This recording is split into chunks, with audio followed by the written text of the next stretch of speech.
Hi everyone, welcome to সহজ lesson. তো এই ভিডিওতে আমরা সপ্তম শ্রেণীর অক্টোবর 2021 পার্ট 7-এ যে মডেল অ্যাক্টিভিটি টাস্কগুলি দেওয়া হয়েছে, অর্থাৎ বাংলা, ইংরেজি, গণিত, ইতিহাস, ভূগোল, বিজ্ঞান ও স্বাস্থ্য ও শারীরশিক্ষা, এই সমস্ত বিষয়ে যে অ্যাক্টিভিটি টাস্কগুলি দেওয়া হয়েছে তার সমস্ত প্রশ্নের উত্তরগুলি আজকের এই ভিডিওতে আমরা জেনে নেব। তো চলো জেনে নেওয়া যাক সমস্ত প্রশ্নের উত্তরগুলি। এখানে 1 নম্বরে বলা হয়েছে নিচের প্রশ্নগুলির উত্তর দাও। প্রশ্নের মান দেওয়া আছে 3 × 5 = 15, অর্থাৎ 1 নম্বরে 5টি কোশ্চেন দেওয়া আছে, 3 নম্বরে 3 × 5 = 15 নম্বর। 2 নম্বরে বলা হয়েছে নির্দেশ অনুসারে নিচের ব্যাকরণগত প্রশ্নগুলির উত্তর দাও, এবং এখানে প্রশ্নের মান দেওয়া আছে 1 × 3 = 3, 3টে কোশ্চেন দেওয়া আছে 3 নম্বরের, টোটাল 3 নম্বর। 2 নম্বরে বলা হয়েছে দেখো নিচের শব্দগুলিতে শব্দ দ্বৈতের প্রয়োগ বৈশিষ্ট্য দেখাও। এখানে 2টি কোশ্চেন দেওয়া আছে, প্রশ্নের মান দেওয়া আছে 1 × 2 = 2। তো কোশ্চেনগুলি তোমরা এখান থেকে দেখে নাও, ভিডিওটিকে পজ করে নেক্সট পেজে আমি প্রত্যেকটি কোশ্চেন এবং তাদের উত্তরগুলো লিখেছি, তো সেখান থেকে আমরা এই কোশ্চেন এবং উত্তরগুলি দেখে নেব। 1 নম্বরে বলা হয়েছে নিচের প্রশ্নগুলির উত্তর দাও। প্রশ্নের মান দেওয়া আছে 3 × 5 = 15। একের প্রশ্ন হচ্ছে তার চলবার ভঙ্গিটি বড় মজার। কার চলবার ভঙ্গিটি বড় মজার? তার চলার ভঙ্গি প্রসঙ্গে প্রাবন্ধে কি জানিয়েছেন? তো উত্তরটা এভাবে লিখতে হবে। প্রশ্নের উদ্ধৃত অংশটি শিবতোষ মুখোপাধ্যায় রচিত কারদোর কদ্দূর প্রবন্ধ থেকে নেওয়া হয়েছে। তো এখানে এরপর আমরা লিখব কার চলার ভঙ্গির কথা এখানে বলা হয়েছে। তো এখানে আমিবার চলার ভঙ্গির কথা বলা হয়েছে, আমিবার চলার ভঙ্গিটি বড় মজার। তো তার চলার ভঙ্গি প্রসঙ্গে লেখক কী বলেছেন সেটা এখন আমরা লিখব। তো এককোষী আমিবা তার দেহের খানিক প্রোটোপ্লাজম সামনের দিকে গড়িয়ে দেয়, ফলে ক্ষণপদ সৃষ্টি হয়। এই ক্ষণপদের সাহায্যে প্রোটোপ্লাজমের দিকে সে এগিয়ে যায়। মিনিটে তার কয়েক মিলিমিটার পথ মন্থর গতিতে চলাফেরার ভঙ্গিটিকে লেখক মজার বলে উল্লেখ করেছেন। ওকে, এরপর দেখো পরের প্রশ্ন দেওয়া আছে কার নাম দুন্দুভি, কাকে বলে অরণি? প্রশ্ন দুটি তোমাকে করা হলে তুমি কি উত্তর দেবে? উত্তরটা আমরা এভাবে লিখব। উদ্ধৃতাংশটি সুকুমার রায়ের নোট বই কবিতা থেকে নেওয়া হয়েছে। ওকে, এরপর আমরা উত্তর লিখব। প্রশ্ন দুটি আমাকে করা হলে আমি উত্তর দেব দুন্দুভি মানে ঢাক, এবং অরণি শব্দের অর্থ চিত্রক, গাছ বা চমকানি পাথর। 1-3 প্রশ্ন দেখো ওই পাহাড়টার নাম জানো? প্রশ্নকর্তার পরিচয় দাও। তিনি কাকে এই প্রশ্ন করেছেন? শ্রোতা তার উত্তরে কি জানিয়েছেন? তো উত্তরটা আমরা লিখব সুনীল গঙ্গোপাধ্যায় বিরচিত মেঘচোর গল্পে বিজ্ঞানী পুরন্দর চৌধুরী অসীমাকে এই প্রশ্ন করেছিলেন। তারপর আমরা লিখব শ্রোতা উত্তরে কি জানিয়েছিলেন? বিজ্ঞানী পুরন্দর নিজের রকেটে অসীমাকে সঙ্গে নিয়ে তাকে প্রকৃতি তথা আবহাওয়ার নানা রহস্য সম্পর্কে অবহিত করতে থাকেন। তারা একসময় আলাস্কার আকাশে আসে। নিচের দিকে একটি সোনালী রঙের পাহাড় অসীমার দৃষ্টি আকর্ষণ করলে বিজ্ঞানী পাহাড়টির নাম জানতে চান। ইতিহাসের ছাত্রী হলেও ভূগোলটাও অসীমা ভালো জানত, তাই অকপটে সে জবাব দেয় পাহাড়টি হলো মাউন্ট চেম্বারলিন, আর তার পাশের কুয়াশায় ঢাকা হ্রদটি হলো শ্রেভার লেক। ওকে, এইভাবে আমরা এই প্রশ্নের উত্তরটা লিখলাম। এরপর দেখো 1-4 দেওয়া আছে পুলিন বিহারী সেন জনগণ মন অধিনায়ক জয় হে গানটি রচনার উপলক্ষ জানতে চেয়ে রবীন্দ্রনাথ ঠাকুরকে চিঠি লিখলে তিনি কি উত্তর দিয়েছিলেন? তো উত্তরটা আমরা এভাবে লিখব। পুলিন বিহারী রবীন্দ্রনাথ ঠাকুরের কাছে জনগণ মন অধিনায়ক জয় হে গানটি রচনার উপলক্ষ জানতে চাইলে রবীন্দ্রনাথ তাকে চিঠিতে লিখে জানান যে কবির কোনো এক রাজ সরকারে প্রতিষ্ঠাবান বন্ধু ভারত সম্রাটের আগমন উপলক্ষে তাকে গান রচনা করতে অনুরোধ করলে তিনি গানটি রচনা করেন। ওকে, এইভাবে 1-4 প্রশ্নের উত্তরটা আমরা লিখলাম। 1-5 দেওয়া আছে ভেসে যায় নামগুলি, কোন নামগুলি কোথায় কেন ভেসে যায়? তো উত্তরটা লিখতে হবে কামিনী রায় রচিত স্মৃতিচিহ্ন কবিতায় যেসব ক্ষমতালোভী সাম্রাজ্যবাদীরা বিশাল স্মৃতিসৌধ নির্মাণ করে নিজেদের নাম অক্ষয় রাখতে চায়, তাদের নামের কথা এখানে বলা হয়েছে। পরের অংশে আমরা লিখব আলোচ্য কবিতাটির মধ্য দিয়ে কবি বোঝাতে চেয়েছেন যে সাম্রাজ্যের ক্ষমতালোভী শাসকের দল কেবলই নিজেদের ক্ষমতার দম্ভে বিশাল বিশাল প্রাসাদ বা অট্টালিকা নির্মাণ করেছে, তাতে মানুষের কোনো উপকার হয়নি, তাই মানুষের মনে তাদের কোনো জায়গা হয়নি। একসময় কালের নিয়মে সেই প্রাসাদ বা অট্টালিকাগুলি ধ্বংসস্তূপে পরিণত হয়েছে এবং তাদের নাম কালের স্রোতে ভেসে গেছে। ওকে, এইভাবে আমরা এই প্রশ্নের উত্তরটা লিখলাম। এরপর দেখো 2 দেখা দেওয়া আছে নির্দেশ অনুসারে নিচের ব্যাকরণগত প্রশ্নগুলির উত্তর দাও। প্রশ্নের মান দেওয়া আছে 1 × 3 = 3। আচ্ছা, 2-1 দেওয়া আছে বাক্যে প্রয়োগ করো। তো 2-1 প্রশ্ন হচ্ছে ঝিরঝির, এই ঝিরঝির শব্দটিকে বাক্যে ব্যবহার করে লিখতে হবে। তো উত্তরটা আমরা এভাবে লিখেছি ঝিরঝির দিয়ে ঝিরঝির বৃষ্টির দিনে সারাদিন বাড়িতে বসে থাকতে ভালো লাগে না। পরের প্রশ্ন হচ্ছে একের 2, সেখানে দেওয়া আছে টাপুর টুপুর দিয়ে একটা বাক্য লিখতে হবে। তো আমরা কি লিখেছি, টাপুর টুপুর দিয়ে হঠাৎ টাপুর টুপুর করে বৃষ্টি পড়তে লাগলো। 1-এর 3 দেওয়া আছে খিলখিল শব্দ দিয়ে একটি বাক্য লিখতে হবে। খিলখিল করে হাসলে বাচ্চাদের খুব ভালো লাগে। এরপরে দেখো 2-এর 2 আছে নিচের বাক্যগুলিতে শব্দ দ্বৈতগুলির প্রয়োগ বৈশিষ্ট্য দেখাও। প্রশ্নের মান দেওয়া আছে 1 × 2 = 2। 2-এর 2-এ 1-এর দেওয়া আছে ঠেলাঠেলির মধ্যে না যাওয়াই ভালো। তো ঠেলাঠেলি এই শব্দটাকে এখানে কেন কীভাবে ব্যবহার করা হয়েছে সেটা লিখতে হবে, এর অর্থটা কী সেটা লিখতে হবে। তো ঠেলাঠেলি এখানে অস্বাচ্ছন্দ্য অর্থে ব্যবহার করা হয়েছে, তো লিখতে হবে অস্বাচ্ছন্দ্য অর্থে।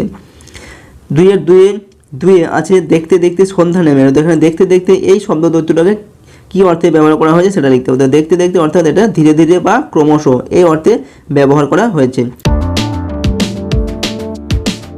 1 নম্বরে দেওয়া আছে read the following verse and answer the questions that follow, অর্থাৎ প্যাসেজটিকে পড়ে নিজের প্রশ্নগুলির উত্তর দিতে হবে।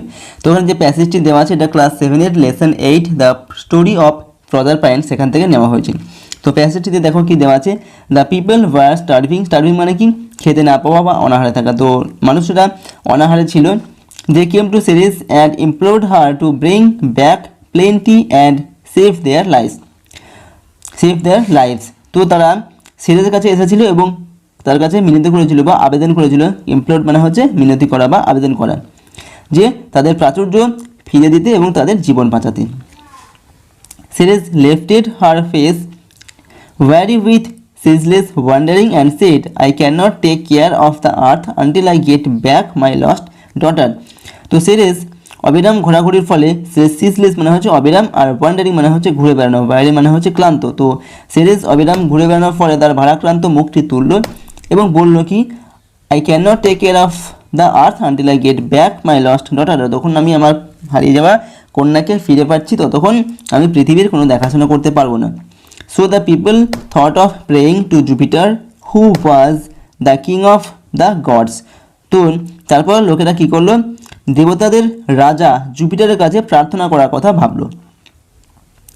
And to Jupiter they sent their prayer to bring Proserpine back to her mother. এবং তাদের যে প্রার্থনা সেটা জুপিটারের কাছে তারা পাঠিয়ে দিল এই বলে যে প্রজারপাইনকে যেন তার মায়ের কাছে ফিরিয়ে দেওয়া হয়।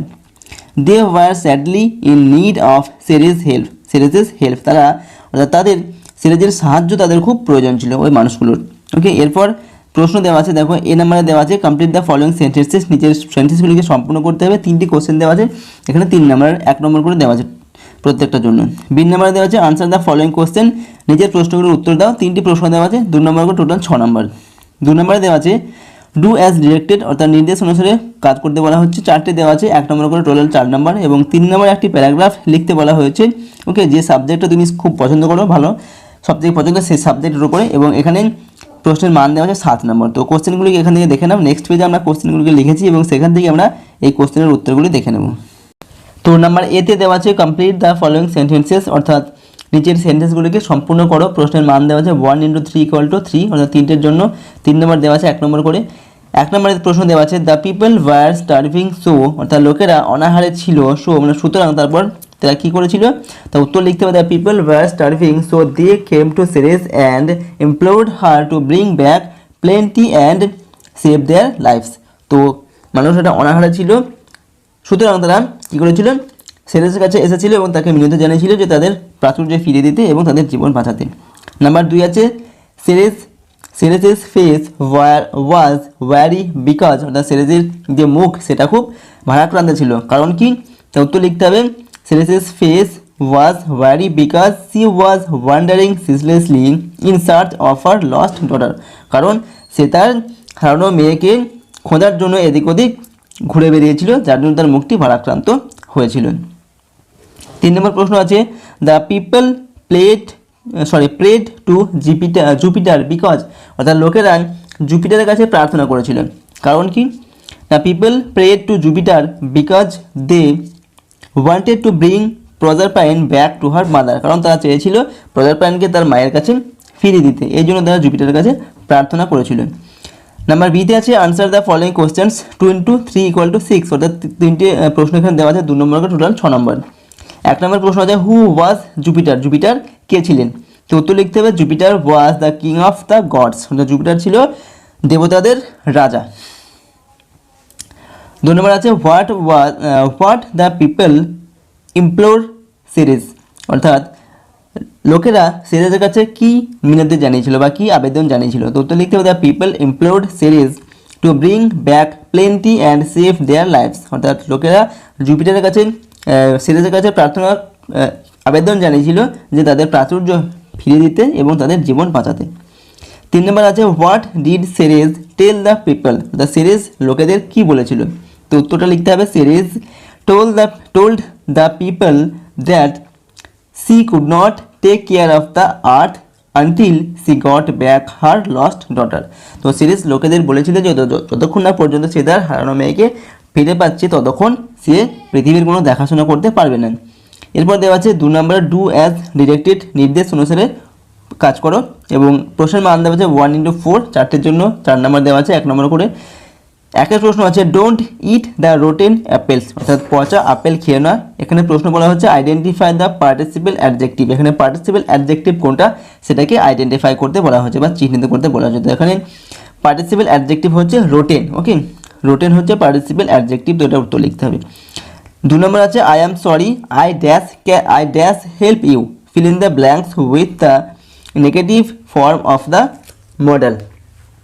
ওকে, এখানে মডেল হবে, মডেল হয়ে গেছে, সরি এখানে MODAL হবে। তো এখানে উত্তরটা কী হবে, এখানে প্রশ্ন বলছে যে এখানে মডেল ভার্ব ব্যবহার করতে হবে এবং নাবাচক মডেল ভার্ব ব্যবহার করতে হবে। তো সেটা কীভাবে ব্যবহার করব আমরা, এখানে দেখো I am sorry I can not help you, I am sorry অর্থাৎ আমি দুঃখিত আমি তোমাকে সাহায্য করতে পারবো না। তো এখানে ক্যান হচ্ছে একটি মডেল ভার্ব, তার সঙ্গে নট আমরা ব্যবহার করেছি। 3 নম্বর আছে his application was rejected, replace the underlined word with its antonym. তো বলছে যে কি এখানে যে আন্ডারলাইন ওয়ার্ডটা আছে এটার অ্যান্টোনিম ব্যবহার করতে হবে, ওকে, এটাকে রিপ্লেস করে। তো হিজ অ্যাপ্লিকেশন ওয়াজ রিজেক্টেড মানে কি বাতিল করা, তো তার অ্যাপ্লিকেশনটি বাতিল করা হয়েছিল। তো উত্তর এটার অপোজিট ওয়ার্ড কী হবে, রিজেক্টেডের অপোজিট ওয়ার্ড হচ্ছে অ্যাকসেপ্টেড, তার অ্যাপ্লিকেশনটি অ্যাকসেপ্ট করা হয়েছিল বা গ্রহণ করা হয়েছিল। তো উত্তরটা লিখতে হবে এভাবে হিজ অ্যাপ্লিকেশন ওয়াজ অ্যাকসেপ্টেড, তার অ্যাপ্লিকেশনটি অ্যাকসেপ্ট বা গ্রহণ করা হয়েছিল। 4 নম্বর আছে Burma bowls dash fast than Anderson, use the correct degree of adjective. তো এখানে ফার্স্ট এই ওয়ার্ডটার কারেক্ট ডিগ্রি ব্যবহার করতে হবে, ওকে। তো কীভাবে করবো আমরা, এখানে উত্তরটা দেখে নাও, Burma bowls faster than Anderson, অর্থাৎ বার্মা অ্যান্ডারসনের থেকে জোরে বল করে। 3 নম্বর দেওয়া আছে write a paragraph in about 70 words on the subject you like most using the following hints. বলছে এখানে একটি প্যারাগ্রাফ লেখো যে সাবজেক্টটা তুমি সব থেকে পছন্দ করো তার উপরে 70টি শব্দের মধ্যে, এবং এখানে কিছু হিন্টস দেওয়া আছে, সেই হিন্টসগুলিকে কাজে লাগিয়ে তুমি এটা এই প্যারাগ্রাফটা লিখতে পারো। তো হিন্টসগুলো একবার দেখে নাও। ইউর ফেভারিট সাবজেক্ট, তোমার প্রিয় সাবজেক্টের নাম প্রথমে লিখতে হবে। রিজন, কেন তুমি ভালোবাসো সাবজেক্টটাকে সেটা লিখতে হবে। Time you give in reading the subject, তুমি কীরকম টাইম দাও বা কোন সময় পড়ো এই সাবজেক্টটা সেটা লিখতে হবে। Type of books you consult, কী ধরনের বই তুমি পড়াশোনা করো সেগুলো। Person who helped to create interest, কে বা কারা তোমাকে এই সাবজেক্টটা পড়তে উৎসাহিত করে। তো এই পয়েন্টগুলোকে কাজে লাগিয়ে এটাকে লিখতে হবে এই প্যারাগ্রাফটিকে। তো প্যারাগ্রাফটিকে আমরা এভাবে লিখবো, মাই ফেভারিট সাবজেক্ট, আমার প্রিয় সাবজেক্ট, এরকম করে একটা হেডিং লিখবো। তারপর লিখবো everyone has their favourite subject, প্রত্যেকের তাদের একটি করে ফেভারিট সাবজেক্ট থাকে। My favourite subject is English, আমার প্রিয় সাবজেক্ট হচ্ছে ইংরেজি। I really love reading English lessons, stories etcetera, আমি সত্যি ইংলিশ লেসন এবং গল্প পড়তে ভালোবাসি। Solving grammar is my favourite part, grammar solve করা আমার একটা প্রিয় একটা part. I always keep practising English at home, আমি সবসময় বাড়িতে ইংলিশ প্র্যাকটিস করি। Which also improve my reading and communication skill, যেটা আমার রিডিং এবং কমিউনিকেশন স্কিলকে বাড়াতে সাহায্য করে। When ever I get free I read any of the English books and learn grammar, যখনই আমি সময় পাই তখনই আমি কোনো একটা ইংলিশ বই পড়ি এবং গ্রামার শিখি। I read English text book, story book and also English news paper, আমি ইংলিশ টেক্সট বুক এবং গল্পের বই এবং ইংলিশ নিউজ পেপারও পড়ি। Actually my father encourage me to learn English, প্রকৃতপক্ষে আমার বাবা আমাকে ইংলিশ শেখাতে আগ্রহ দেয় বা উৎসাহিত করে, okay. He also help me whenever I face any difficult sentence or grammar, আমি যখন কোনো কোনো কঠিন কোনো সেন্টেন্স এবং কোনো কঠিন কোনো গ্রামারের সম্মুখীন হই তখন তিনি আমাকে সাহায্য করেন। ওকে, তো এভাবে আমরা প্যারাগ্রাফটিকে লিখলাম। প্রথমে এখানে বলা হয়েছে নিচের প্রশ্নগুলির উত্তর দাও। 1 নম্বরে দেওয়া আছে বহুমুখী উত্তরধর্মী প্রশ্ন এমসিকিউ। প্রশ্নের মান দেওয়া আছে 1 into 4, অর্থাৎ 4টি কোশ্চেন দেওয়া আছে 1 নম্বরে, প্রত্যেকটির মান হচ্ছে 1 নম্বর করে। একের দাগে প্রশ্ন দেওয়া আছে 4PQ এর দুটি সংখ্যামালার বর্গের অন্তর্ফল রূপে প্রকাশ হলো। তো 4PQ এটাকে দুটি বর্গের অন্তর্ফল মানে বিয়োগফল রূপে প্রকাশ করতে হবে। তো আমরা 4AB এর সূত্র কি জানি, 4AB সমান হচ্ছে A প্লাস বি এর whole square minus A minus B এর হোল স্কোয়ার। ওকে, তো সেই হিসাবে 4PQ এর সূত্র কী হবে, P প্লাস কিউ এর whole square minus P minus Q এর হোল স্কোয়ার হবে। তো সঠিক উত্তর আমাদের কোথায় আসবে, ডি এরটা। ওকে, P প্লাস কিউ এর whole square minus P minus Q এর হোল স্কোয়ার। এটা গেল একের প্রশ্নের উত্তর। 2 দাগে দেখো দেওয়া আছে গতিবেগ নির্ণয়ের সঠিক সম্পর্কটি হলো যেখানে প্রয়োজনীয় সময় t, অতিক্রান্ত দূরত্ব d এবং গতিবেগ v দেওয়া আছে। তো গতিবেগ v সমান আমরা কি জানি, অতিক্রান্ত দূরত্ব বাই সমান, অতিক্রান্ত দূরত্ব হচ্ছে d আর সময় হচ্ছে t। সেখান থেকে যদি আমরা কোনাকুনি গুণ করে তাহলে কী হয়, v ইন্টু টি সমান d, অর্থাৎ সঠিক উত্তর হচ্ছে আমাদের ডি এরটা। ওকে, সি এরটা, v ইন্টু টি সমান d। তো এখানে আমাদের এটাতে টিক দিতে হবে। 3 দাগের প্রশ্ন আছে, এখানে একটা চিত্র দেওয়া আছে, চিত্রে বলা হয়েছে কোণ 1 এবং কোণ 2 পরস্পর বিপ্রতীপ কোণ না একান্তর কোণ, সন্নিহিত কোণ না অনুরূপ কোণ। তো এখানে কোণ 1 এবং কোণ 2 এদেরকে বলা হয় পরস্পর অনুরূপ কোণ। তো ডি এরটা হবে সঠিক উত্তর। 4 নম্বরে দেখো কি দেওয়া আছে, এখানে একটা চিত্র দেওয়া আছে এবং এখানে দৈর্ঘ্য দেওয়া আছে 10 সেন্টিমিটার, প্রস্থ দেওয়া আছে 8 সেন্টিমিটার। আর বলা হয়েছে দৈর্ঘ্যের সমান্তরাল রাস্তার চওড়া হচ্ছে 2 মিটার, ঠিক আছে, দৈর্ঘ্য 10 মিটার এবং প্রস্থ 8 মিটার। এবং এখানে দৈর্ঘ্য বরাবর একটা রাস্তা দেওয়া আছে, রাস্তার দৈর্ঘ্য হচ্ছে 2 মিটার, ঠিক আছে, এটা হচ্ছে 2 মিটার এবং প্রস্থের সমান্তরাল রাস্তার চওড়া হচ্ছে এটা হচ্ছে 3 মিটার দেওয়া আছে, এই রাস্তাটা হচ্ছে 3 মিটার। তো এখন প্রশ্ন বলা হচ্ছে কি দৈর্ঘ্যের সমান্তরাল রাস্তার ক্ষেত্রফল হলো, দৈর্ঘ্যের সমান্তরাল রাস্তা কোনটা, এটা হচ্ছে দৈর্ঘ্যের সমান্তরাল রাস্তা, এর দৈর্ঘ্য কত 10 সেন্টিমিটার, 10 মিটার এবং প্রস্থ হচ্ছে 2 মিটার। তাহলে এর ক্ষেত্রফল কী হবে, দৈর্ঘ্য গুণ প্রস্থ মানে 10 গুণ 2, তার 10 তো করে 20 বর্গমিটার হবে। তো সঠিক উত্তর হবে আমাদের ডি অপশানটা। ওকে, এরপর দেখুন 2 নম্বরে কী দেওয়া আছে, 2 নম্বরে বলা হয়েছে সত্য বা মিথ্যা লেখো অথবা TF লেখা যেতে পারে, ঠিক আছে। 1 নম্বরে বলা হয়েছে পিক্টোগ্রাফ অঙ্কনের জন্য দ্বিস্তম্ভ লেখ ব্যবহার করা হয়। তো এটা হবে মিথ্যা, অর্থাৎ এখানে F লিখতে হবে। ওকে, পিক্টোগ্রাফ অঙ্কনের জন্য দ্বিস্তম্ভ লেখ ব্যবহার করা হয় না। 2 নম্বরে দেওয়া আছে কি গতিবেগ একই থাকলে সময় ও দূরত্ব সরল সমানুপাতি হয়। তো এটা হচ্ছে ঠিক, গতিবেগ একই থাকলে সময় বাড়লে দূরত্ব বাড়লে সময় বাড়ে এবং দূরত্ব কমলে সময়ও কমে। তো এটা হবে টি অথবা সত্য লেখা যেতে পারে।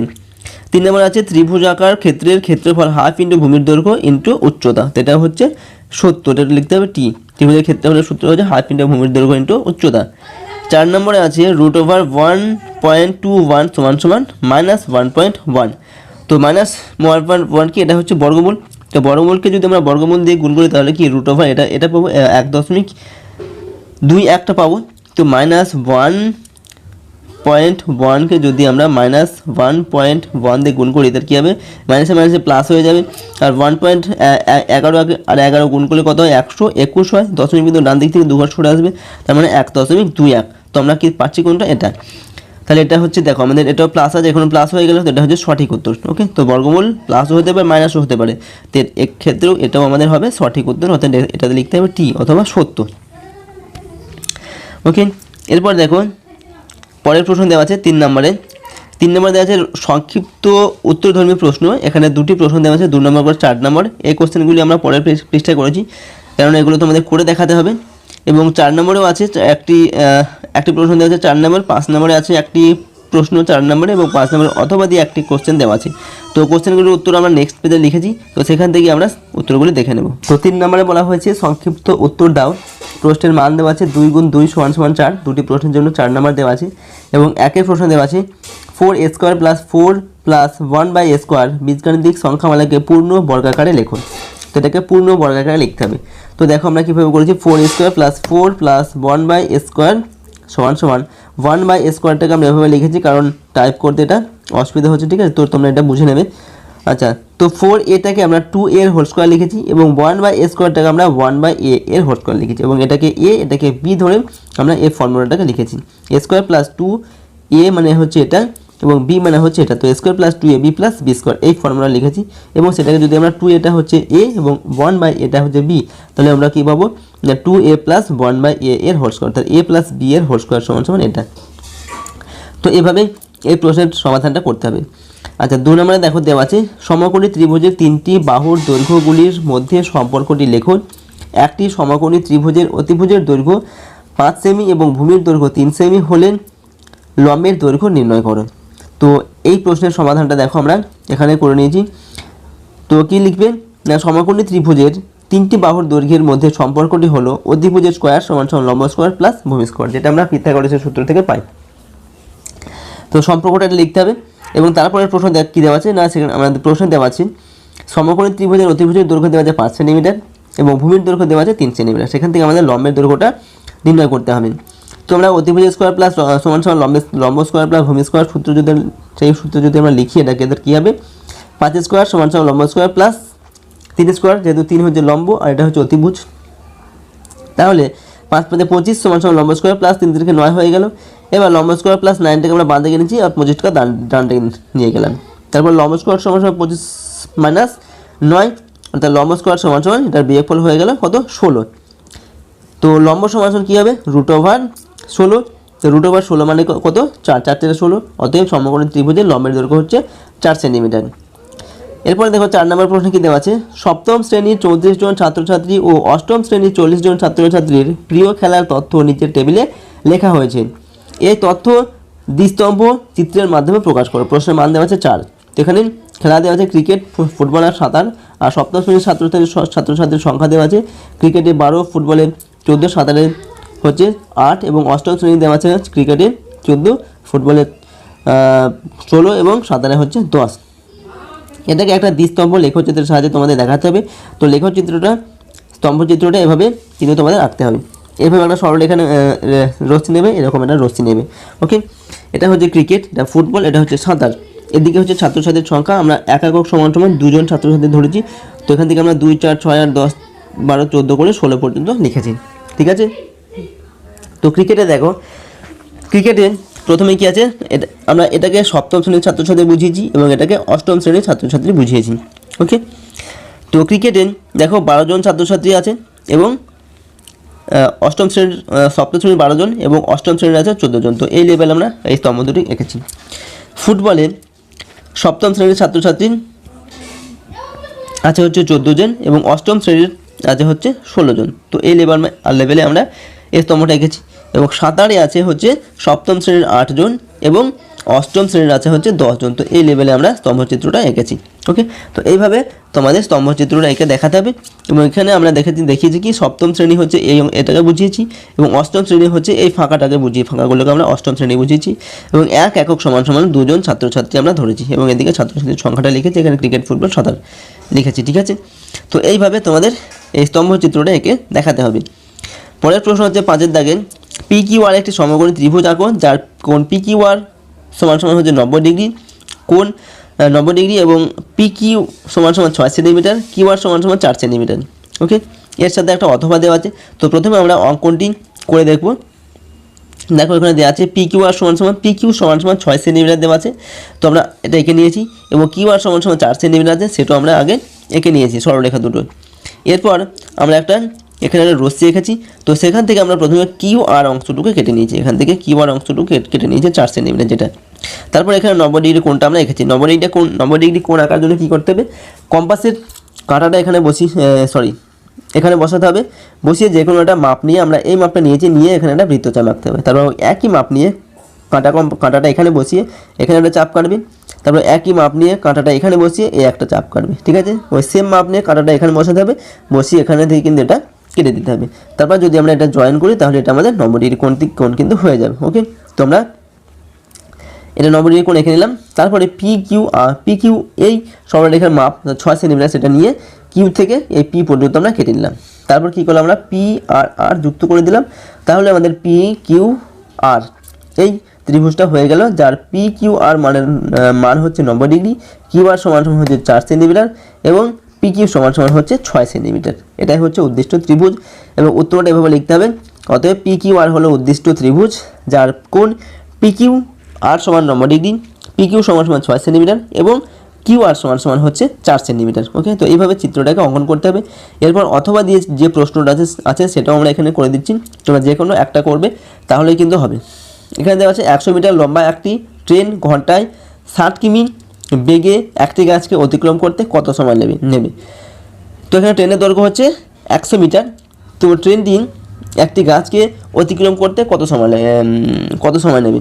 তো 100 মিটার যেতে যে সময় লাগবে ট্রেনটা, সেই সময়টুকু কিন্তু গাছটাকে অতিক্রম করতে ট্রেনের সময় লাগবে এবং ট্রেনের গতিবেগ দেওয়া আছে ঘন্টায় 60 কিলোমিটার।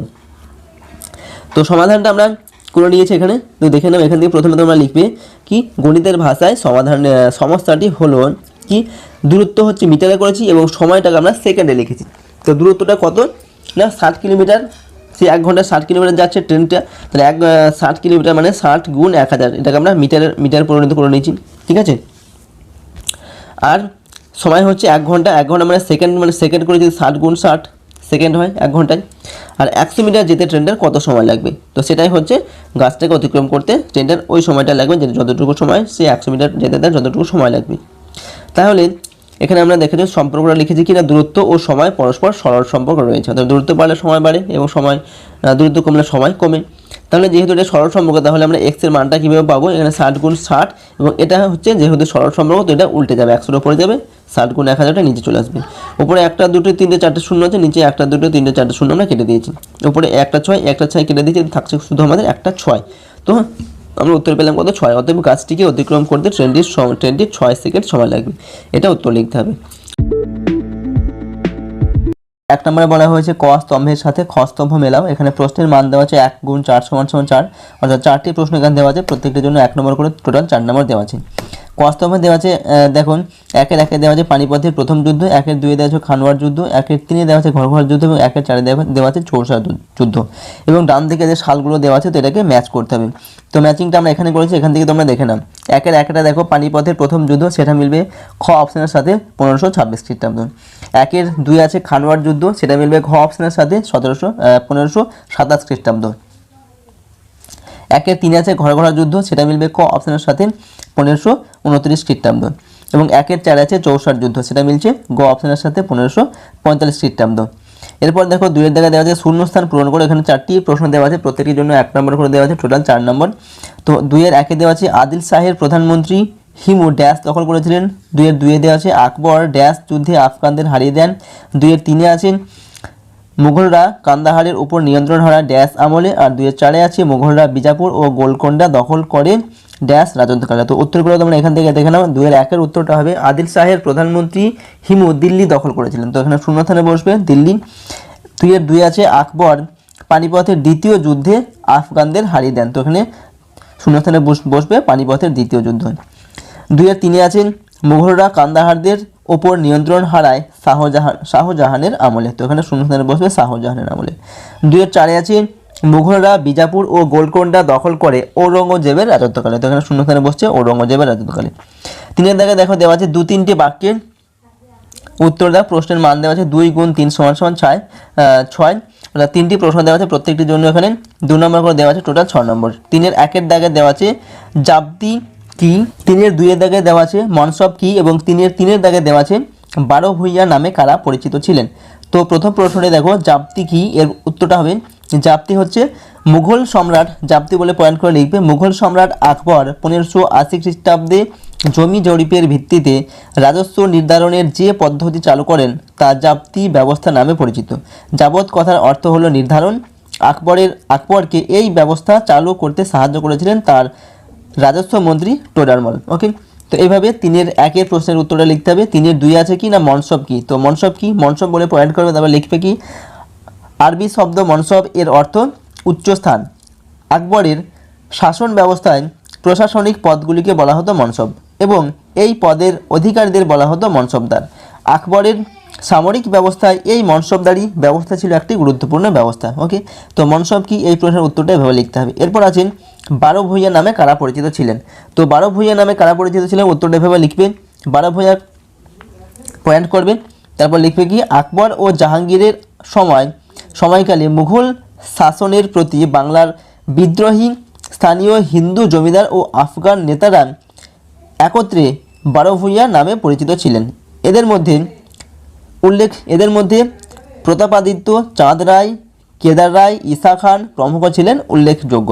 ওকে, তো এইভাবে তিনের প্রশ্নের উত্তরটা লিখতে হবে। চারের দেখা প্রশ্ন আছে, দেখো 4-5টি বাক্যে উত্তর লেখো। প্রশ্নের মান দেওয়া আছে 3 × 2 = 6, অর্থাৎ দুটি প্রশ্ন দেওয়া, প্রত্যেকটির জন্য 3 নম্বর করে দেওয়া আছে, টোটাল 6 নম্বর।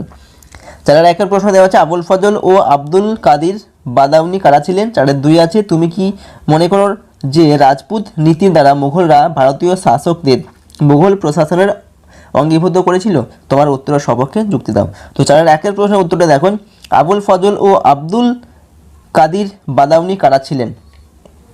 তো এভাবে লিখবে, আবুল ফজল ও আব্দুল কাদির বাদাউনি পয়েন্ট করে লিখবে। তারপরে উত্তরটা এভাবে লিখবে, আকবরের আমলে দুজন বিখ্যাত ঐতিহাসিক ছিলেন আবুল ফজল, সাল হচ্ছে 1551 থেকে 1602, এবং আব্দুল কাদির বাদাউনি 1540 থেকে 1615 খ্রিস্টাব্দ। আবুল ফজল তার লেখা আকবরনামায় তিনি আকবরের শুধুমাত্র প্রশংসা করেছেন, কিন্তু যে কোনো সময়ের ইতিহাস জানতে হলে শুধু ভালো কথা জানলেই হয় না, সে যুগের সমস্যার কথা জানতে হয়। ঐতিহাসিক আব্দুল কাদির বাদাউনি তার মুন্তাখাব উত তওয়ারিখ বই থেকে এই ধরনের সমালোচনা পাওয়া যায়। একই ঘটনার দু ধরনের বিবরণ পাওয়া যায় এই দুজনের লেখায়। ওকে, তো 4-এর 1-এর প্রশ্নের উত্তরটা এভাবে লিখতে হবে। 4-এর 2-এর প্রশ্ন আছে কি, তুমি কি মনে করো যে রাজপুত নীতির দ্বারা মুঘলরা ভারতীয় শাসকদের মুঘল প্রশাসনের অঙ্গীভূত করেছিল, তোমার উত্তরের সপক্ষে যুক্তি দাও। তো উত্তরটা এভাবে লিখতে হবে, মুঘল বাদশাহ হুমায়ুন বুঝেছিলেন যে হিন্দুস্তানের ক্ষমতা দখল করতে গেলে রাজপুত রাজাদের সঙ্গে সম্পর্ক ভালো রাখা দরকার, কারণ রাজপুতরা ছিলেন উত্তর ভারতের বিশাল অঞ্চলের জমিদার। পরে এই ধারণা থেকেই বাদশাহ আকবর মৈত্রী ও যুদ্ধনীতির সাহায্যে রাজপুতদের মনসবদারি ব্যবস্থার মধ্যে নিয়ে আসেন। তিনি হিন্দুদের ওপর থেকে তীর্থকর ও জিজিয়া কর তুলে দেন। যুদ্ধবন্দীদের জোর করে ইসলাম ধর্ম গ্রহণে বাধ্য করাও তিনি নিষিদ্ধ করেন। এতে সাম্রাজ্যের অমুসলমান প্রজারা খুশি হয়েছিল। আকবরের এই নীতির ফলে মুঘলরা বীর রাজপুত যোদ্ধাদের পাশে পেয়েছিল। ওকে, পরের প্যারাগ্রাফে আমরা লিখেছি, খ্রিস্টীয় সপ্তদশ শতকে জাহাঙ্গীর ও শাহজাহান আকবরের রাজপুত নীতিকেই অনুসরণ করেছিলেন। ঔরঙ্গজেবের সময়ে সবচেয়ে বেশি সংখ্যায় রাজপুত মুঘল মনসবদারি ব্যবস্থার আওতায় এসেছিল, কিন্তু রাঠোর যুদ্ধ মুঘলদের পক্ষে লাভজনক হয়নি। উপরন্তু ঔরঙ্গজেব 100 বছর পর আবার জিজিয়া কর চাপিয়ে দিয়েছিলেন। অর্থাৎ আকবর থেকে ঔরঙ্গজেব পর্যন্ত মুঘলদের রাজপুত নীতিতে অনেক মিল এবং অমিল ছিল। ওকে, তো এইভাবে এই প্রশ্নের উত্তরটা লিখতে হবে।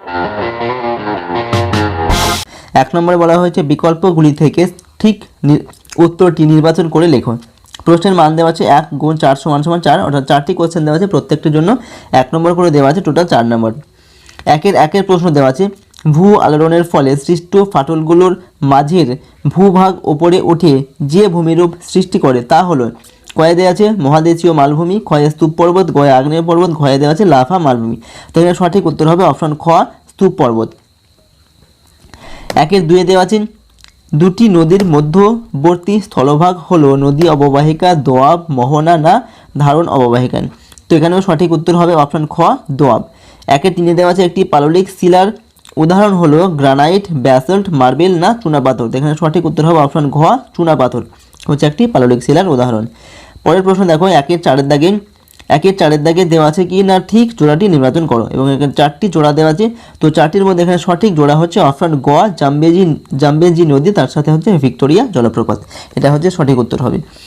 আচ্ছা, 2-এর দাগে দেওয়া আছে একটি বা দুটি শব্দে উত্তর দাও। প্রশ্নের মান দেওয়া আছে 1 × 4 = 4, প্রত্যেকটির জন্য 1 নম্বর করে দেওয়া আছে, 4টি কোশ্চেনের জন্য টোটাল 4 নম্বর দেওয়া আছে। 2-এর 1-এর প্রশ্ন দেওয়া আছে ভারতের একটি পলিগঠিত সমভূমির নাম লেখো। তো ভারতের একটি পলিগঠিত সমভূমির নাম হলো সিন্ধু গঙ্গা ব্রহ্মপুত্রের সমভূমি। তো যেহেতু এখানে একটি বা দুটি শব্দ লিখতে বলা হয়, যেখানে পূর্ণ বাক্য লেখার দরকার নেই, কয়েকটি বাক্যে শব্দ লিখলেই কিন্তু হবে। 2-এ দেওয়া আছে নদীর কোন প্রবাহে ভূমির ঢাল বেশি থাকায় নদীর শক্তি বৃদ্ধি পায়। তো এখানে হবে নদীর উচ্চ প্রবাহে। 2-3 আছে কোন শ্রেণীর মৃত্তিকায় বালি ও কাদার পরিমাণ প্রায় সমান থাকে। তো এটা হবে কি দোআঁশ মাটিতে।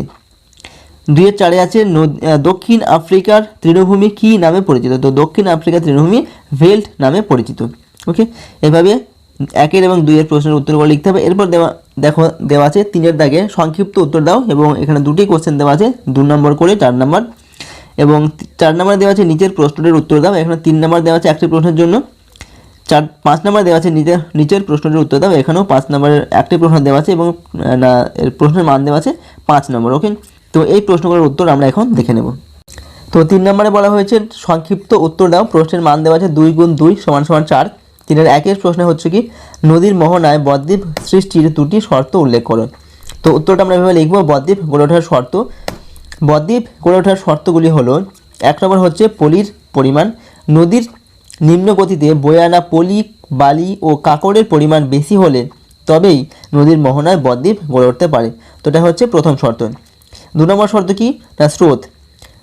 নদী প্রবল বেগে সমুদ্রে পড়লে অথবা মোহনায় প্রবল সমুদ্র স্রোত থাকলে বদ্বীপ গড়ে উঠতে পারে না।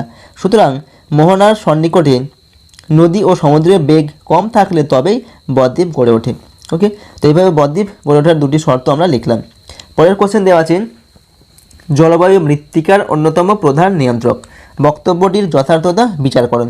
তো উত্তরটা আমরা এভাবে লিখব, মৃত্তিকা সৃষ্টিতে জলবায়ু প্রভাব। পয়েন্ট করবে, তারপর লিখবে কি জলবায়ু মাটি তৈরিতে বিশেষ ভূমিকা নেয়। উষ্ণ ও বৃষ্টিবহুল জলবায়ুতে তাড়াতাড়ি মাটি তৈরি হয়, আবার শীতল ও শুষ্ক অঞ্চলে মাটি তৈরি হতে সময় লাগে।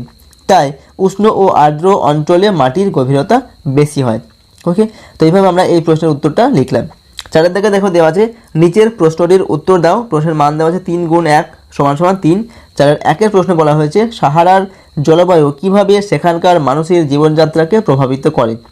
তো উত্তরটা আমরা এভাবে লিখব, সাহারার জলবায়ু সেখানকার অধিবাসীদের জীবনযাত্রার উপর গভীর প্রভাব বিস্তার করে। যেমন 1 হচ্ছে এখানে রাত ও দিনের তাপমাত্রার মধ্যে পার্থক্য অত্যন্ত বেশি হওয়া সত্ত্বেও মানুষ নিজেকে মানিয়ে নিয়ে বেঁচে থাকে। 2 নম্বর এখানকার মরুদ্যানে সামান্য জলের যোগানে ভুট্টা, জোয়ার, বাজরা ইত্যাদি চাষ হয়। 3 নম্বরে লিখেছি আমরা এখানকার যাযাবর মানুষেরা উটের দল, ঘোড়া, ছাগল ইত্যাদি নিয়ে ঘুরে বেড়ায়। পশুর দুধ ও মাংস এদের প্রধান খাদ্য। 4 নম্বর হচ্ছে অত্যাধিক গরমের কারণে এখানকার খনিজ সম্পদ যেমন খনিজ তেল, প্রাকৃতিক গ্যাস, কয়লা, আকরিক লোহা আহরণ করা খুবই কষ্টসাধ্য। ওকে, তো এইভাবে আমরা এই প্রশ্নের উত্তরটা সংক্ষেপে লিখেছি। এরপর দেখো 4 নম্বর দেওয়া আছে নিচের প্রশ্নটির উত্তর দাও, প্রশ্নের মান দেওয়া আছে 5 × 1 = 5। 5-1 প্রশ্ন হচ্ছে ভঙ্গিল পর্বত ও আগ্নেয় পর্বত সৃষ্টির প্রক্রিয়াটি বর্ণনা করো। ওকে, তো ভঙ্গিল পর্বত ও আগ্নেয় পর্বত সৃষ্টির প্রক্রিয়াটা এখানে বর্ণনা করতে হবে। তো প্রথমে আমরা লিখেছি ভঙ্গিল পর্বত সৃষ্টির প্রক্রিয়া। তো ভূবিজ্ঞানীদের মতে শিলামণ্ডলের নিচের অংশ অনেকগুলি খণ্ড বা পাতে বিভক্ত। ভূ অভ্যন্তরের উত্তাপ ও পরিচালন স্রোতের জন্য এই পাতগুলি সবসময়ই গতিশীল। পাশাপাশি 2টি পাতের অনুভূমিক চলনের ফলে উভয়ের মধ্যে প্রবল সংঘর্ষের সৃষ্টি হয়। তার ফলে উভয়ের সংযোগস্থলে মহীখাত বরাবর সঞ্চিত পলিতে প্রচণ্ড চাপ পড়ে এবং সংঘর্ষ রেখা বরাবর ভঙ্গিল পর্বতের সৃষ্টি হয়। ওকে, এভাবে এটা লিখতে হবে এবং তার সাথে একটা পারলে তোমরা এরকম ভঙ্গিল পর্বতের একটা ছবি কিন্তু এঁকে দেবে, যেটা তোমাদের বইতে আছে। ওকে, এটা রুল দিয়ে কিন্তু এঁকে দেবে। আচ্ছা, এরপর হচ্ছে আগ্নেয় পর্বত সৃষ্টির প্রক্রিয়া। আগ্নেয় পর্বত সৃষ্টির প্রক্রিয়াটা এভাবে পয়েন্ট করবে, তারপর লিখবে আগ্নেয়গিরি থেকে অগ্নুৎপাতের সময় প্রচুর লাভা, ছাই ও ছোট ছোট পাথর বেরিয়ে এসে আগ্নেয়গিরির চারিদিকে জমা হয়। এগুলি ধীরে ধীরে ঠান্ডা হয়ে জমাট বেঁধে 3 কোণা শঙ্কুর মতো এক রকমের পর্বত সৃষ্টি হয়, যাকে বলে আগ্নেয় পর্বত। ওকে, তো আগ্নেয় পর্বত সৃষ্টির প্রক্রিয়াটা এভাবে লিখতে হবে এবং তার সাথে একটা ছবি তোমরা এভাবে এঁকে দেবে, যেটা তোমাদের বইতে পেয়ে যাবে। ওকে, রুলের সাহায্যে এটা এঁকে দেবে।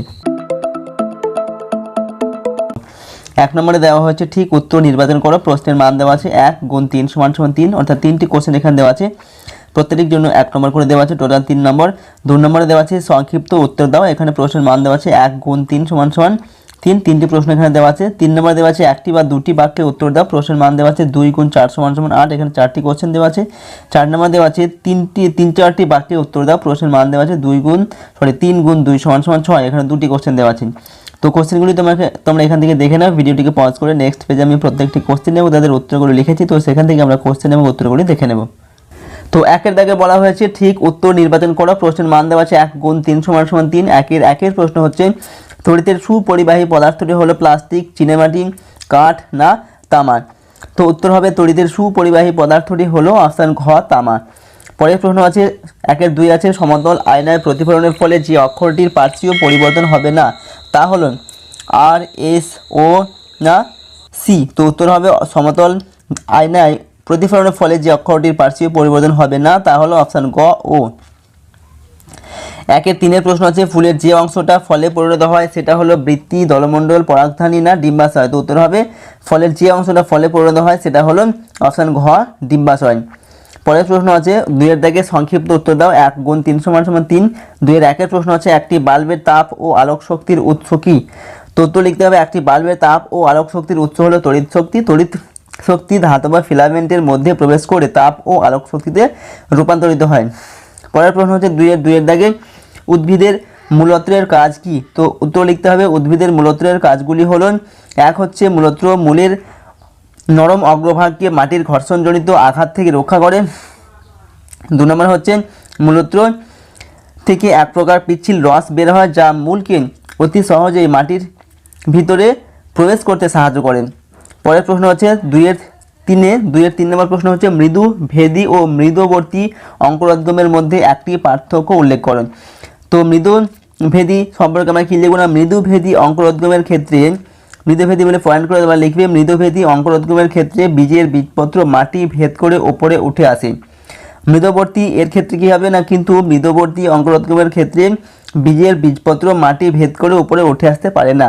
তো এটাই হচ্ছে মৃদুভেদী এবং মৃদবর্তী অঙ্কুরোদ্গমের পার্থক্য। পরের প্রশ্ন দেখো দেওয়া আছে 3-এর দাগে একটি বা দুটি বাক্যে উত্তর দাও। 2 × 4 = 8। তো 3-এর 1-এর প্রশ্ন হচ্ছে একটি দণ্ড চুম্বকের উদাসীন অঞ্চল বলতে কি বোঝায় তা ব্যাখ্যা করো। তো উত্তরটা এভাবে লিখতে হবে দণ্ড চুম্বকের 2 মেরুর মধ্যবর্তী অঞ্চলে কোনো রকম আকর্ষণ বা বিকর্ষণ ক্ষমতা প্রায় না থাকায় এই অঞ্চলটিকে উদাসীন অঞ্চল বলা হয়। এবং এরকম একটা ছবি তোমাদের সাথে এঁকে দিতে হবে। এটা হচ্ছে দক্ষিণ মেরু, এটা হচ্ছে উত্তর মেরু এবং এই অঞ্চলটা হচ্ছে উদাসীন অঞ্চল। ওকে, পরের প্রশ্ন দেখো 3-এর 2-এর দাগে আছে অভিসারী ও অপসারী আলোক রশ্মি গুচ্ছ বলতে কি বোঝায় তার ছবি এঁকে বোঝাও। তো প্রথমে আমরা লিখেছি অভিসারী আলোক রশ্মি গুচ্ছ। তো অভিসারী আলোক রশ্মি গুচ্ছ কি না, যদি কোনো আলোক রশ্মি গুচ্ছের রশ্মিগুলি আলোর গতির কোনো বিন্দুতে মিলিত হয় বা মিলিত হতে চায় তখন ওই রশ্মি গুচ্ছকে অভিসারী আলোক রশ্মি গুচ্ছ বলে। তার সাথে এই ছবিটা তোমরা এঁকে দেবে। ওকে, এখানে আলোক রশ্মিগুলো কোনো একটা দিক থেকে আসছে এবং সেটা একটা বিন্দুতে গিয়ে মিলিত হচ্ছে। ওকে, এটাই হচ্ছে অভিসারী আলোক রশ্মি গুচ্ছ। তো এরকম করে ছবিটা এঁকে দিতে হবে।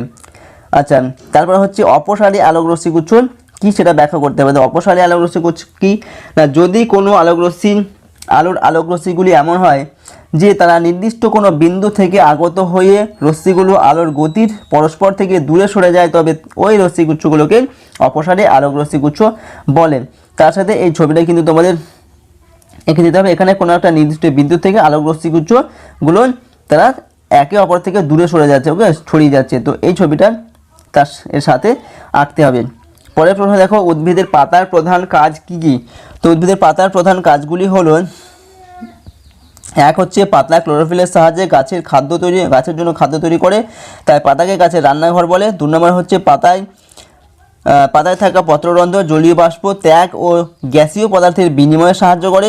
3 নম্বর হচ্ছে পাতায় অবস্থিত শিরার মাধ্যমে জল ও খনিজ লবণ এবং উৎপন্ন খাদ্য সমস্ত পাতায় ছড়িয়ে পড়ে। আচ্ছা, পরের প্রশ্ন দেখো 3-এর 4-এর দাগে ব্যাকটেরিয়া ঘটিত নানা রোগের চিকিৎসায় পেনিসিলিন ও সেফালোস্পোরিন অ্যান্টিবায়োটিক ব্যবহৃত হয়। ব্যাকটেরিয়া ঘটিত রোগে এই ধরনের অ্যান্টিবায়োটিক ব্যবহার করার কারণ বিশ্লেষণ করো। তো উত্তরটা এভাবে লিখতে হবে ব্যাকটেরিয়া হলো এক ধরনের জৈব রাসায়নিক ঔষধ যা অণুজীবদের বিশেষ করে ব্যাকটেরিয়াদের নাশ করে বা বৃদ্ধি রোধ করে। সাধারণত এক এক অ্যান্টিবায়োটিক এক এক ধরনের অণুজীব তৈরি করে ও অন্যান্য অণুজীবদের বিরুদ্ধে কাজ করে। আমাদের শরীর বিভিন্ন ব্যাকটেরিয়া দ্বারা আক্রান্ত হয়ে রোগাগ্রস্ত হয়। পেনিসিলিন ও সেফালোস্পোরিন এই ব্যাকটেরিয়াগুলোকে ধ্বংস করে, ফলে শরীর সুস্থ হয়। তাই ব্যাকটেরিয়া ঘটিত নানা রোগের চিকিৎসায় পেনিসিলিন ও সেফালোস্পোরিন অ্যান্টিবায়োটিক ব্যবহৃত হয়। ওকে, তো এইভাবে এই প্রশ্নের উত্তরটা লিখতে হবে। পরের প্রশ্ন দেখো, 4 দাগে দেওয়া আছে 3-4টি বাক্যে উত্তর দাও। প্রশ্নের মান দেওয়া আছে 3 × 2 = 6। তো 4-এর 1-এর প্রশ্ন দেওয়া আছে, একটি বিস্তৃত আলোক উৎস ও বিস্তৃত অস্বচ্ছ বস্তু নিয়ে পরীক্ষা করলে কিভাবে পর্দায় প্রচ্ছায়া ও উপচ্ছায়া গঠিত হবে তা ছবি এঁকে চিহ্নিত করো। ওকে, তো তোমাদের এই ছবিটাকে আঁকতে হবে, যেটা তোমাদের বইতে দেওয়া আছে। ওকে, এখানে টর্চের চিহ্ন দেওয়া আছে, PQ নাম দেওয়া আছে, এবং এখান থেকে একটা রশ্মি যাচ্ছে এবং এখান থেকে আরেকটা রশ্মি এখানে আসছে।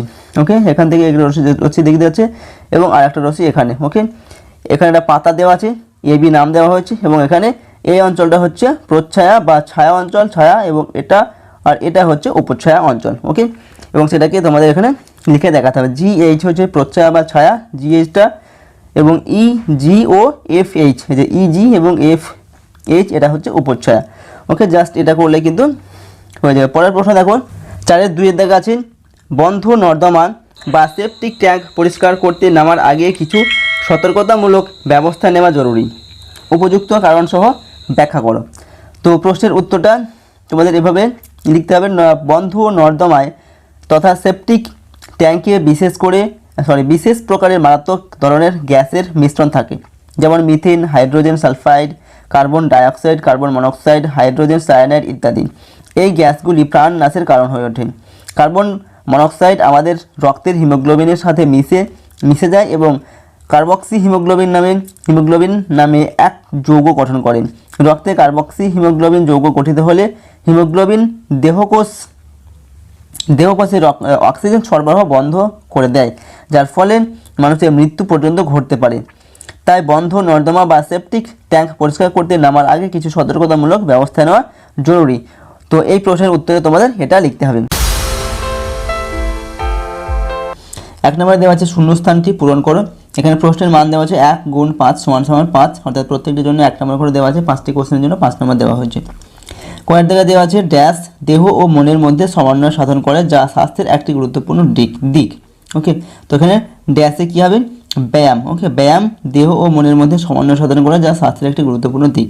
ক্ষয়ের দেখা আছে ব্যায়াম পেশির ড্যাশ প্রতিকারের ক্ষেত্রে একটি গুরুত্বপূর্ণ ভূমিকা পালন করে। তো কী হবে? ব্যায়াম পেশির চোট প্রতিকারের ক্ষেত্রে একটি বিশেষ গুরুত্বপূর্ণ ভূমিকা পালন করে। গয়ের দেওয়া আছে পরিমিত খাদ্যাভ্যাস ও নিয়মিত ব্যায়ামের দ্বারা ড্যাশ দূর করা সম্ভব। তো এখানে কী হবে না, পরিমিত খাদ্যাভ্যাস ও নিয়মিত ব্যায়ামের দ্বারা মেদবাহুল্য দূর করা সম্ভব। ঘয়ে আছে যখন তখন ড্যাশ পড়ার অভ্যাস ত্যাগ করতে হবে। তো এখানে হবে যখন তখন ঘুমিয়ে পড়ার অভ্যাস ত্যাগ করতে হবে। উমর দেখা আছে প্রতিদিন যে পরিমাণ ক্যালোরি প্রয়োজন তার থেকে 2000 ক্যালোরি কম খাবার গ্রহণ করতে চাইলে অবশ্যই ড্যাশ পরামর্শ নিতে হবে। তখন কী হবে না, প্রতিদিন যে পরিমাণ ক্যালোরির প্রয়োজন তার থেকে 2000 ক্যালোরি খাবার গ্রহণ করতে চাইলে অবশ্যই বিশেষজ্ঞের পরামর্শ নিতে হবে। ওকে, এরপর দেখব 2-এর দাগের প্রশ্ন। 2-এর দাগে দেখো এখানে দেওয়া আছে নিচের ছবির নিচে ফাঁকা ঘরে ভঙ্গিটি শনাক্ত করে ভঙ্গিটির নাম লেখো এবং ভঙ্গিটি কোন ক্রীড়াক্ষেত্রের সঙ্গে যুক্ত তার নাম লেখো। তো এই ভঙ্গিগুলি নাম লিখতে হবে ভঙ্গিগুলির, এবং এগুলো কোন ক্রীড়াক্ষেত্রের সঙ্গে যুক্ত সেই ক্রীড়াক্ষেত্রের নামটাও কিন্তু এখানে লিখতে হবে। তো প্রথমে যেটা আমাদের আছে কয়ের দাগে, এটা হচ্ছে কি না পূর্ণ ধনুরাসন। ওকে, এবং এটা একক ক্রীড়াক্ষেত্রের সঙ্গে যুক্ত।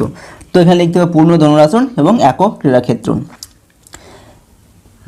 ক্ষয়ে আছে যে চিত্রটা আছে এটা হচ্ছে কি না আদেশ তেজ চল। ওকে, এবং এটা কুচকাওয়াজ এই ক্রীড়াক্ষেত্রের সঙ্গে যুক্ত।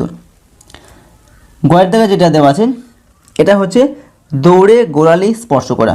তো এখানে লিখতে হবে দৌড়ে গোড়ালি স্পর্শ করা, এটা ক্রীড়াক্ষেত্রের নাম বা ভঙ্গিটির নাম, এবং ক্রীড়াক্ষেত্রটা হচ্ছে কি দলগত ক্রীড়া। ওকে, এরপর দেখো ঘয়ের দাগে একটি চিত্র দেওয়া আছে, এটা হচ্ছে কি কোন চিত্র না এক হাতে কার্ট হুইল। ওকে, তো এই ঘরে লিখতে হবে এক হাতে কার্ট হুইল এবং এটা জিমনাস্টিক ক্রীড়াক্ষেত্রের সঙ্গে যুক্ত, তো লিখতে হবে জিমনাস্টিক। এটা হচ্ছে কি পিরামিড। ওকে, এবং এটা সমবেত ক্রীড়াক্ষেত্রের সঙ্গে যুক্ত, তো ঘরে লিখতে হবে কি এটা হচ্ছে পিরামিড এবং এটা হবে সমবেত ক্রীড়া। এই যে ভঙ্গিটা আছে এটা হচ্ছে কি, এটা হচ্ছে একটা খালি হাতে ব্যায়াম, তো ঘরে লিখতে হবে খালি হাতে ব্যায়াম এবং এটা কোন ক্রীড়াক্ষেত্রের সঙ্গে যুক্ত, এটা হচ্ছে ক্যালিস্থেনিক্স। ওকে, তো লিখতে হবে ক্যালিস্থেনিক্স। ওকে, এইভাবে এই ঘরগুলো পূরণ করতে হবে এবং এটা কোন ক্রীড়াক্ষেত্রের সঙ্গে যুক্ত সেগুলো লিখতে হবে।